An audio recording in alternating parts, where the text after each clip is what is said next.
Karena itulah wartawan terkait tugas dan profesinya tidak bisa ditarget dalam Undang-Undang ITE. Polres, jajaran yang hadir secara virtual, serta para hadirin yang berbahagia. Ini kalau lihat yang hadir, Mas Toto, Mbak Devi, Pak Adi, Pak Basuki, ini lengkap. Jadi ini kita FGD dihadiri oleh Polda dan Polres jajaran yang ada korelasinya dengan tema yang diangkat FGD hari ini. Mengawali sambutan ini, marilah kita panjatkan puji syukur kepada Tuhan Yang Maha Kuasa atas berkat limpahan rahmat dan karunia-Nya. Kita diberikan kesempatan untuk berjumpa dalam waktu yang penuh bahagia dalam kegiatan dialog publik dengan tema kemerdekaan pers dan perlindungan jurnalis. Semoga kegiatan ini dapat bermanfaat bagi bangsa yang kita cintai ini. Bapak Ibu serta hadirin yang berbahagia, sebagaimana kita ketahui bersama bahwa pers memainkan peran yang sangat strategis dalam mensukseskan agenda pembangunan di suatu bangsa. Karena pers menghadirkan berbagai informasi dan kritik sebagai kontrol sosial dalam mengawal pembangunan tersebut. Di samping itu, rencana maupun implementasi dari program-program pembangunan perlu disosialisasikan agar diketahui dan mendapat dukungan dari masyarakat. Pers di tahun politik saat ini harus mampu menempatkan diri sebagai pers yang berkeadilan, baik untuk partai politik maupun peserta pemilu, dan tidak berlaku sebaliknya, yaitu sebagai sumber gaduh yang dapat memicu perpecahan dan pada akhirnya akan menimbulkan gangguan Kamtibmas. Undang-Undang Republik Indonesia Nomor 40 Tahun 99 tentang pers pada pasal 6 dijelaskan bahwa terdapat 5 peran pers dari pers nasional, yakni 1. Memenuhi hak masyarakat untuk mengetahui. 2. Menegakkan nilai-nilai dasar demokrasi, mendorong terwujudnya supremasi hukum dan hak asasi manusia serta menghormati kebinekaan. Yang ketiga, mengembangkan pendapat umum berdasarkan informasi yang tepat, akurat, dan benar. 4. Melakukan pengawasan, kritik, koreksi, dan saran terhadap hal-hal yang berkaitan dengan kepentingan umum. Yang kelima, memperjuangkan keadilan dan kebenaran.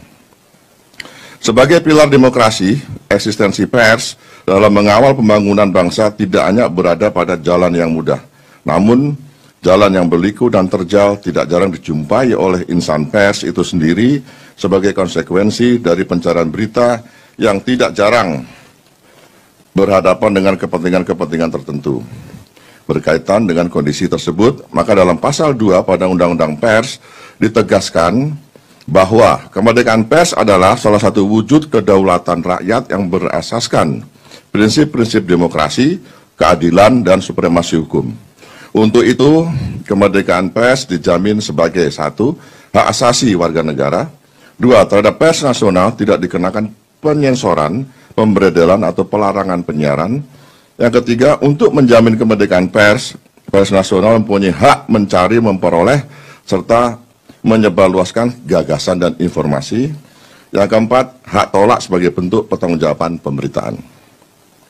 Bapak Ibu, saudara hadirin yang berbahagia, sejalan dengan isu kemerdekaan pers, jaminan terhadap kebebasan pers memiliki kausalitas dengan perlindungan jurnalis pada konteks Indonesia.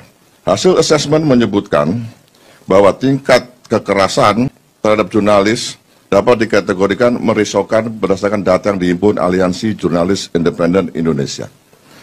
Jumlah kekerasan per tahun masih di atas 40 kasus, di mana sebagian besar terjadi saat jurnalis melakukan peliputan maupun setelah karya jurnalisnya terbit. Selain jumlah kasus bagaimana saya sebutkan tadi, terdapat 3 hal penting yang perlu kita ketahui bersama.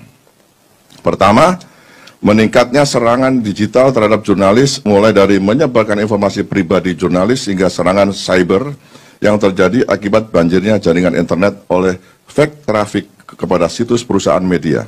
Kedua, munculnya kekerasan seksual terhadap jurnalis perempuan. Dan ketiga, maraknya kekerasan terhadap pers mahasiswa. Secara hukum, dalam Undang-Undang Pers dinyatakan bahwa dalam melaksanakan profesinya, wartawan mendapat perlindungan hukum. Terlepas dari kontroversi yang ada, diksi perlindungan hukum sebagaimana dimaksud merupakan jaminan perlindungan pemerintah dan masyarakat kepada wartawan dalam melaksanakan fungsi, hak, dan kewajiban dan perannya sesuai dengan ketentuan peraturan perundang-undangan yang berlaku.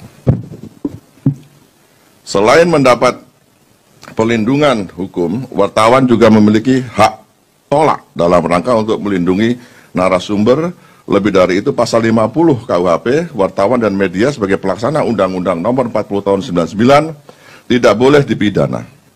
Pasal 50 KUHP secara jelas menyatakan bahwa barang siapa melakukan perbuatan untuk melaksanakan ketentuan undang-undang tidak dipidana. Karena itulah wartawan terkait tugas dan profesinya tidak bisa ditarget dalam undang-undang ITE.